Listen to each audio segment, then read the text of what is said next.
Oh, I hope you brought pillows and blankets. No, I won't keep that long.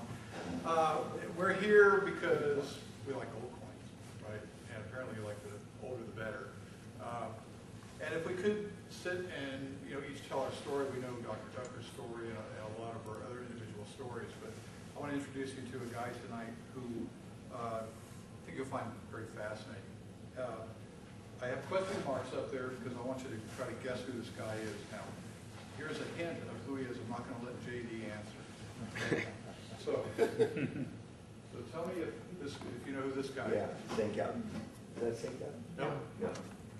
Nope. I'll give you a hint. He's from Baltimore, Maryland. He died young. Waldo Newcomer. Waldo Newcomer. Very good. Y'all heard that name before? Yes. Yes. Anybody own a coin with his pedigree on it? No. No. Okay. Yeah, we got a couple here. Yeah, Newcomer was a Fish. well, he was also a vacuum. He was a what? A fish? He lived in Baltimore. He was born in 1867 and died in 1934. So he spanned that whole, turn of the century, then the Depression, pre-income tax kind of thing. Yeah. So he was a voracious collector. He started out as a clerk in a. We went to Johns Hopkins University first of all. Graduated from there. He started as a clerk in a storage and a lighterage company. Lighterage is the term when you transfer cargo from one place to another. So he graduated Johns Hopkins and worked as a clerk? Yeah. Now I think a clerk at that That's like time going to probably Harvard different and, definition. But yeah, he moved up quickly. He got hooked up with the railroads, and then he eventually went into banking and finance, and eventually became a president of a bank in Baltimore. This is as president of the National Exchange Bank of Baltimore. There's his signature on the right. On the bottom here, that's a stamp signature. A lot of times they just have guys, instead of having to sign each individual note. The one on the lower right appears to be an ink, autograph signature. Clearly that would be more desirable than would be something that was stamped. Let me get my notes out. So, now Newcomer's very famous collection, but how big of a deal was it? How important was it? Well, B. Max Mell, in 1950, he wrote a book pretty much self-promoting his 50 years in the industry. And in the front of it, he listed all the big deals that he handled. What are some names that are familiar that B. Max Mell sold? What auctions? Dunham's one. Atwater's one. Any others? Well, he sold a bunch. Here's a list of them all. All the important sales handled by B. Max Mell. Here's where's Dunham? Here. Dunham, $83,000. Atwater, when it was sold in 1946, $153,000. That was the highest price ever achieved at auction for a collection. At the time. Now Newcomer, $220,000 in 1931 to 34 is when he handled the collection. So it's a big deal. Is that quality or quantity? Both. But there is no auction catalog because Newcomer did not sell his coins at auction. He didn't do it like Dr. Ducker. He didn't do it like anybody else. So there's no legacy catalog. There's no, we know what Garrett had. We know what Eliasberg had. We know what all these big guys had because there's an auction catalog that has, a list of their entire collection. Well, why didn't he want a catalog? Pardon me? Why didn't he have a catalog? Well, initially, he was supposed to sell it at auction through B. Max Mell, and B. Max Mell actually put out promotional, hey, coming up, we got the Newcomer collection, it's going to blow everybody away. Nothing happened. I mean, it never came to auction, so something happened between the time of that announcement and later because it basically got sold at private treaty, and it got carved up in a number of different directions. B. Max Mell sold the bulk of the U.S. coins. Many of the patterns went through Waite Raymond, and then the foreign collection, which was phenomenal also, went through J.C. Morgenthau, which was a Waite Raymond McAllister. Most of the gold went to Colonel Green. Oh, really? Especially the early gold. And then he sold it. Okay. The U.S. Yeah. So it was also carved got up, sold, right. but never went to auction. So we don't. We don't know what was in it, okay?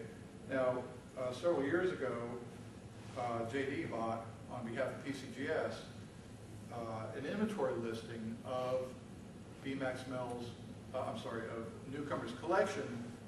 And this was one that was developed by Newcomer, and it had a cost on each of the coins, and that was what BMAX Mel used to, sell the collection and figure it out. I have a How copy. many coins were in the collection?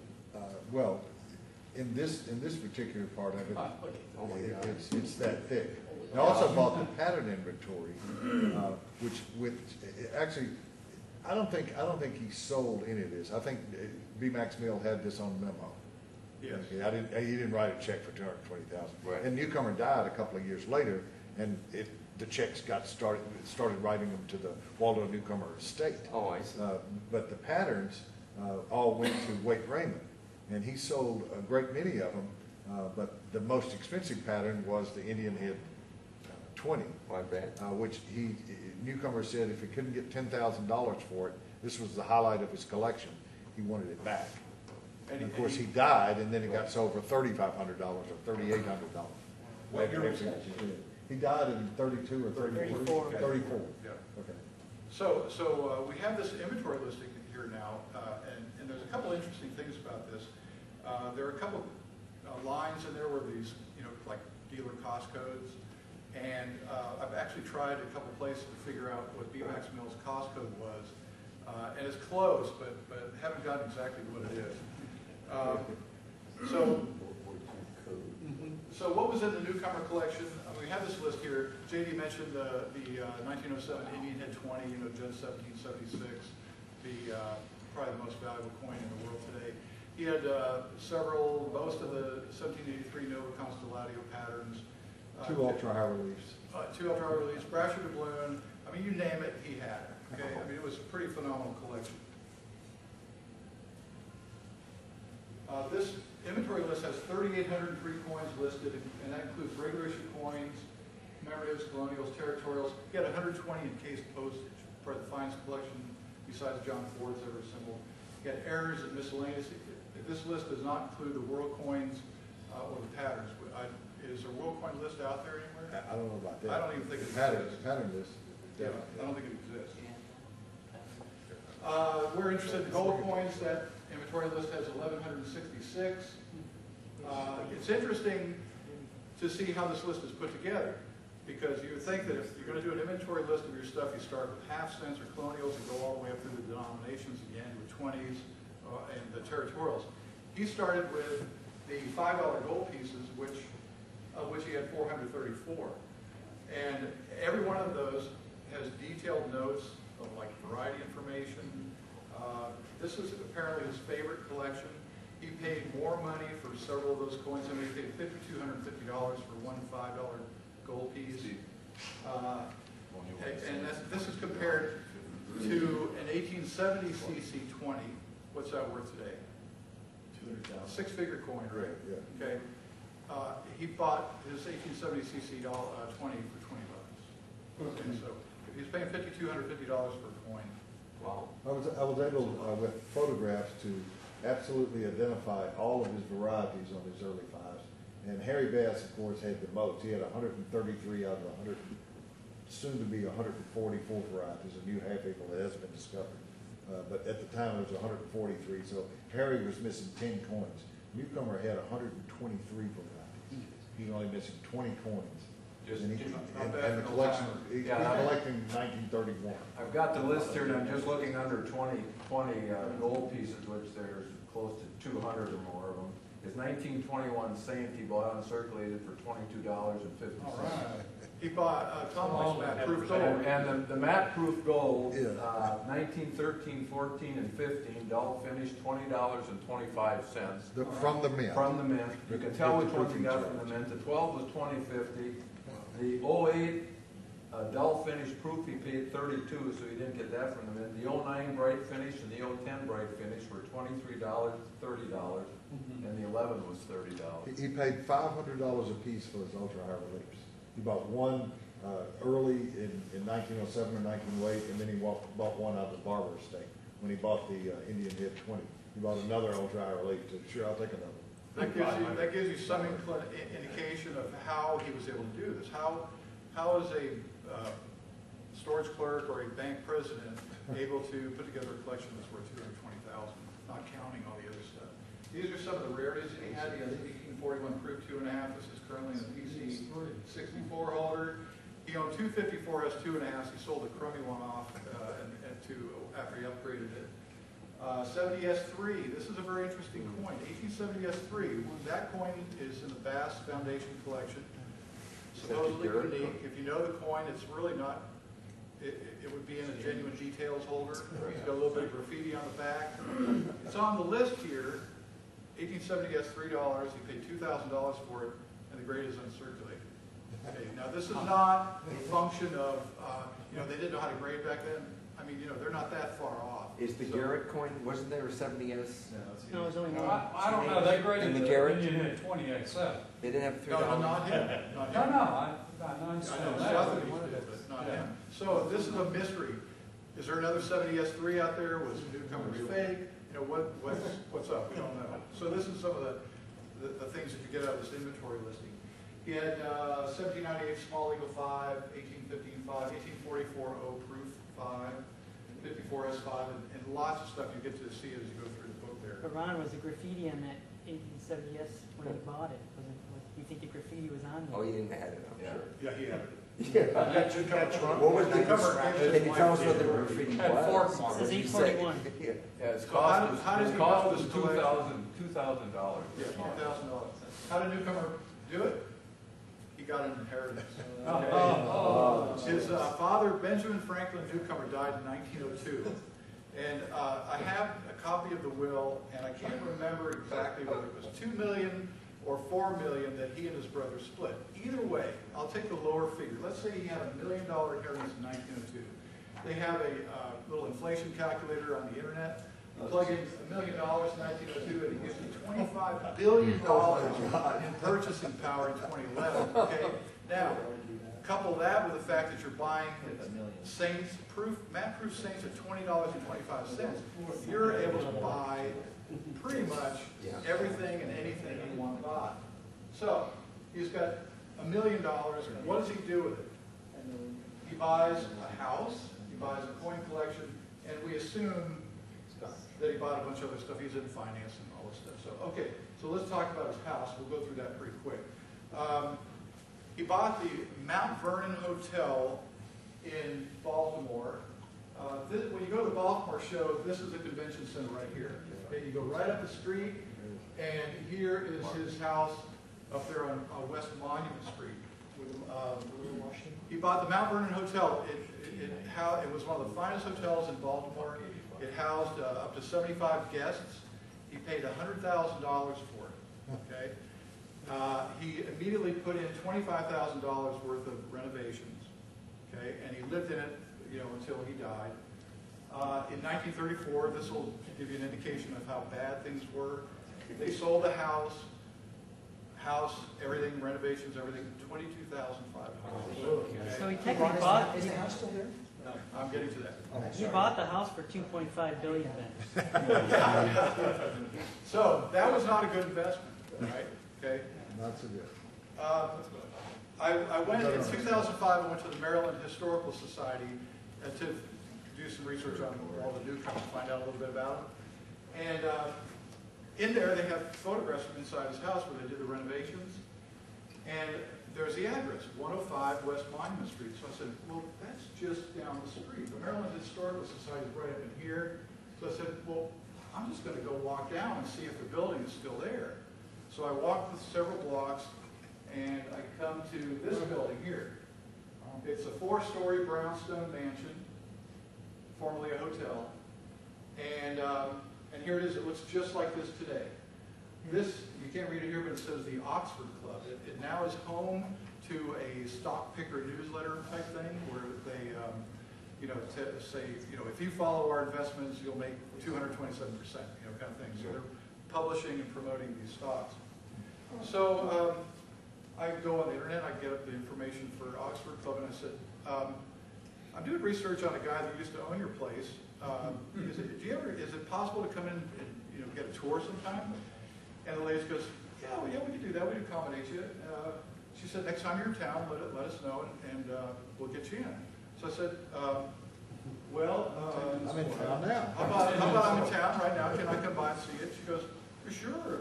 When will you be here? I said, well, I'm actually standing in front of your place. And she was real sweet, and let me in. And when you go in the front door, there's a little like a weatherproof foyer type thing. But once you go through those doors, there's a long hall that goes almost the entire length of the house. And it is gorgeous. It's got all this wood paneling. I mean, it is opulent, fitting for both a rich coin dealer and a coin collector and a stock picker club. So you go in there and it's beautiful.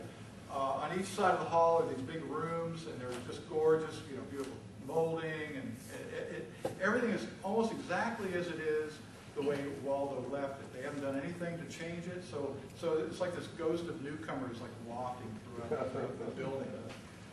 So I go in there. Oh, also, let me see here, which is the next slide. Oh yeah, this is if you go out of the building and look to the east. This is what you see. This is the Washington Monument. Okay, not the one in D.C., but this was built before the one in D.C. This is 228 steps to the top, and on the top there is George Washington in all his glory. He's pointing to the south. I've been up in this thing. It's a nice little hall up to the top. It is really run down. In fact, the city has let it get so decrepit that they shut it down in 2010, and you can no longer go up in it. They're trying to raise money, and they hope to have it open in 2015. But this whole area now is pretty ghetto. It's pretty run down and scary. You don't want to walk there at night. But you can see by looking at all the buildings in the area that it's just absolutely historic, and the people had money way back then. This is when you get to the end of the long hall, this is what used to be their dining room. This is now like a meeting room, boardroom type thing. This is exactly what it looked like in the early 1900s after it renovated. Incredible molding work on the tops, the paneling. It's just gorgeous. This picture is taken with a photographer's back to the kitchen. And right behind it is this covered with glass, painted glass. It's really beautiful. That's the only thing that's been changed. Somebody repainted the stuff on the glass, and otherwise it's exactly like it was. When you go in the kitchen, it's pretty utilitarian. Have y'all been watching Downton Abbey? Yeah. Okay, Downton Abbey, and they have these little bells, that they pull a string, and the servants know which room to go to. Well, Newcomer had that, but it was electronic, so Wow. it had all these little buttons and buttons. You go around through the door in the kitchen, and there is an elevator. It goes to every floor. It's one of the first elevators in the country, blah, blah, blah. And another thing, when you go around the corner, there's a closet, big closet type thing, and it has a vault door on it. Are you going to tell the story of the alarm? Yes. It has a vault door like you think. And where was this? This is right around the corner from the kitchen. So I asked the lady, I said, do you think this might be where he kept his coins? And she goes, oh, no. This is where they kept the silver service, so that the people would steal it. Yeah. So, what slide are we on here, 14?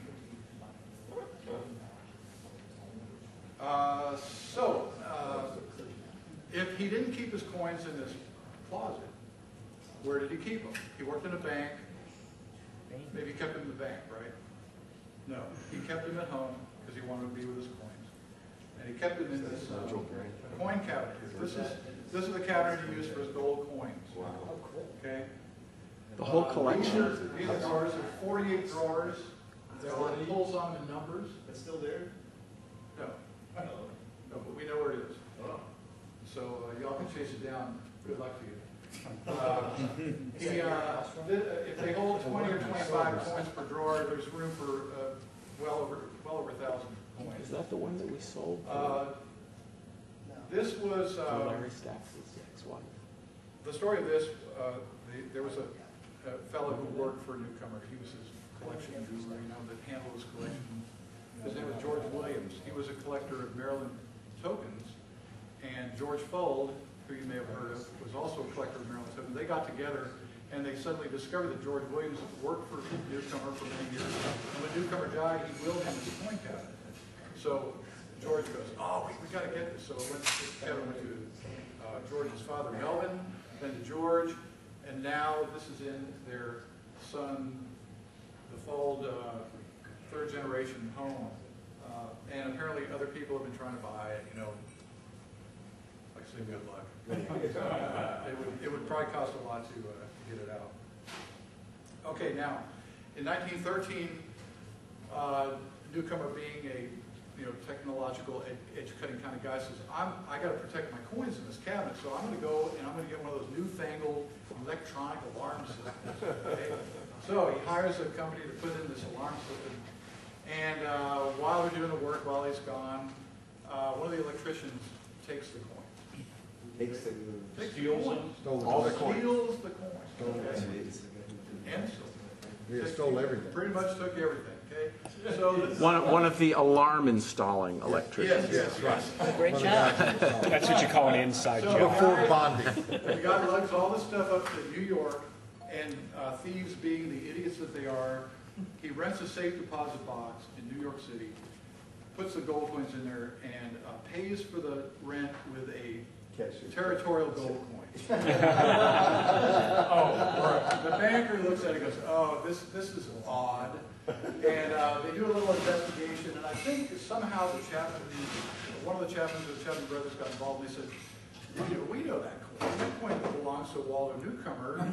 This is clearly something's happened here. So anyway, they discovered that this collection had been stolen.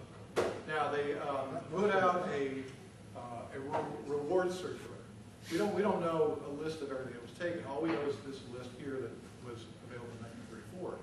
So I thought, God, it would be so cool if we could find one of those reward circulars because it's got a list of the stuff that was stolen. Well, that's a fantasy. I'm at a Long Beach show talking to Alan Mincho and Lynn Glazer, who run the currency division for Heritage. And I'm just leafing through one of their catalogs. They always have a little section of ephemera and weird, wonderful stuff. And all of a sudden, I look at it and I go, oh my God, this is one of the circulars from Newcomers, theft. I'm going, oh my God, this is priceless. I pay $1,000. I'd pay anything for this thing. And I go, when is this coming up? It sold last night. I go, oh God, you're killing me. You're killing me.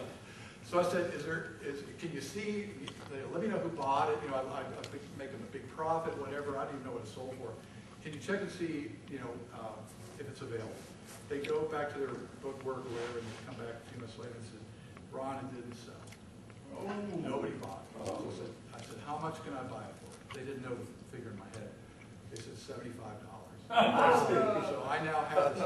I wanted to bring it to show you. This is it right here. I wanted to show it to you because it does have the list on the side. I could not find it. So if any of you are interested, I'll be happy to send you photos of the inside. As far as I know, it's the only one available. Okay, so Why don't you, if you've got photos of the inside, at some point, maybe you could just email us all a PDF. Yeah. Because I'm sure everybody in this room would love to see it. Oh yeah, individual coins are listed. Yeah. But I mean, not the. But they got most of it back. No. You got most of it back. The gold coins, I thought they got almost all the gold coins. No. It's not true? No. Okay, here's the story. The thief is on the run now. The authorities are after him. Okay, so he buys a farm up in Upper New Jersey. Okay, so he's got. I think they captured what was left in the box. He had 1,250 gold coins. Only 152 were recovered, but they represented 60% of the value, so it wasn't such a big loss. He's got the silver coins and the non-gold coins in a bag. There's like over 2,200 coins in a bag. He hops on a ferry at the 34th Street terminal, heads over to New Jersey, and he's so freaked out that as he's crossing the river, he drops it over the side of the river. Oh my. So somewhere in the Hudson River, the bottom of the Hudson River, are all the Newcomers' first line coins. And you know, I've often thought, wow, maybe I should do like a, you know, Odyssey. Yeah. But I don't think it's worth any money to go diving in the Hudson River. First off, there won't be much left anyway. There won't be much left, and you'll probably die of some dreaded disease. So, okay. Did he replace them, or Yeah. he replaced the coins that were lost? Yeah, eventually replaced them. You know, I had to go and buy new. Right. I don't know whether they had insurance or not, but anyway. Newcomer died in 1934. He was in Honolulu, Hawaii. There was some rumor that he committed suicide, but that's been debunked as a breedism. He is Is a buried what? at the Woodlawn Cemetery in northwest Baltimore. So this will show what happens to billionaires after they fall. This is his family plot. A beautiful bronze statue here. It says Newcomer. And then his family's underneath each of those blocks. There's a close-up of the bronze statuary. And there's Waldo, 25 billion. Little concrete block. There's Waldo. It's on the river. So, I think the suicide thing might have come from the fact that he lost everything. His house is worthless, his stock investments. You have to assume he had them because he only spent maybe $200,000 to $300,000 on coins. Most of which he recovered. So of everything he invested his money in, the coins actually did him good. What year was it stolen? 1913. And like in 1920, he bought the Granberg collection of territorial gold coins. There's correspondence between him and Garrett. You know, it's Garrett. I'll show you my duplicate Conway 5. You know, So then, was this list here then was from 34? this is from 34. Yeah, this is a So it's snapshot. coins that actually existed that weren't lost. It's actually 31. It's a snapshot of what he had in 1934. Whatever was left of it. Was Garrett from Baltimore, Lisbon was from Yes. Baltimore? Yeah. And Newcomer was from Baltimore. Yeah, amazing. Oh, and they were tight. Their wives were on boards together. He was a big. Garrett. You know what you know what? And, Newcomer. They had the first registry sets. They were all competing with each other, I bet. I bet that's what happened. Yeah, and they were Right? helping. They were helpful to each other. You know, it was Yeah. dependent. You know, they weren't averse to selling off duplicates. You know how you guys do with the barber halves and Right. Everything. You know, help each other out. Let the next guy become number one. So anyway, so let's talk a little bit about the inventory sheet. So I don't want to keep you much longer, but you'll see a lot of coins today with Newcomer pedigrees. Some of them are legitimate, many are not. Saul Teichman, who is a great numismatic researcher, said a couple years ago, if you see a wooden Newcomer pedigree, if it's on anything other than a $5 gold piece, it's probably suspect. Okay, so go look at it. And a lot of this is because when Breen was making all his notes and stuff, he had this fabulous notebook, and at one point it got stolen. He had to reconstruct a lot of stuff from either stuff that he knew or stuff that he had in his head. So a lot of stuff that he had in his head, wasn't exactly correct. So a lot of the pedigrees get screwed up, mixed, that kind of thing. We're fixing a lot of stuff today, but so if you find a coin with a legitimate Newcomer pedigree, hopefully you have a better appreciation for it today, because it really is a cool collection, and we need to give him a little bit more credit than what he got. It's kind of his fault for not putting it at auction, but whatever. Heritage wasn't around. Okay, we've gone over pretty much everything. There are two morals. One, coins can help you through tough economic times. They sure can. Okay, they sure can. And two, please sell your coins at auction, not only for a legacy for yourself, but so that researchers like me, JD and Jeff and everybody else will have an easier time.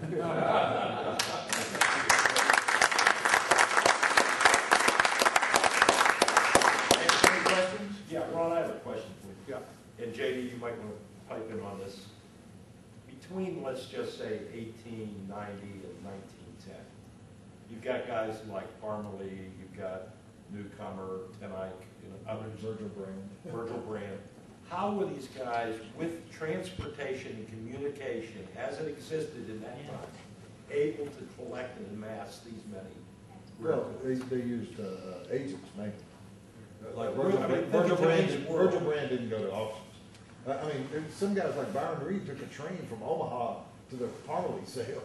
He actually attended it in person. But how were they able to accumulate so many rare coins, like in today's Well, world? different people sold them. There were dealers back then that sold them to It them. was, did you ever collect stamps as a kid? Yeah. You know how they sent you approvals? Yeah, well, They did the same thing with coins. Weren't there telephone communication or no? No. Meal would send, if he thought you were a big coin collector, he would just send you a package Yeah. with an invoice and you could keep what you wanted. Really?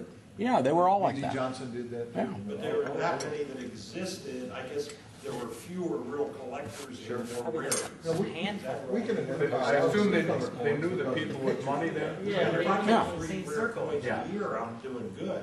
And these guys have got, you know. Well, there were, first off. And there was the A&A. I mean, the A&A was 1891. And how many guys had that kind of money? They that were buy entire collecting collections. coins? I mean, they buy.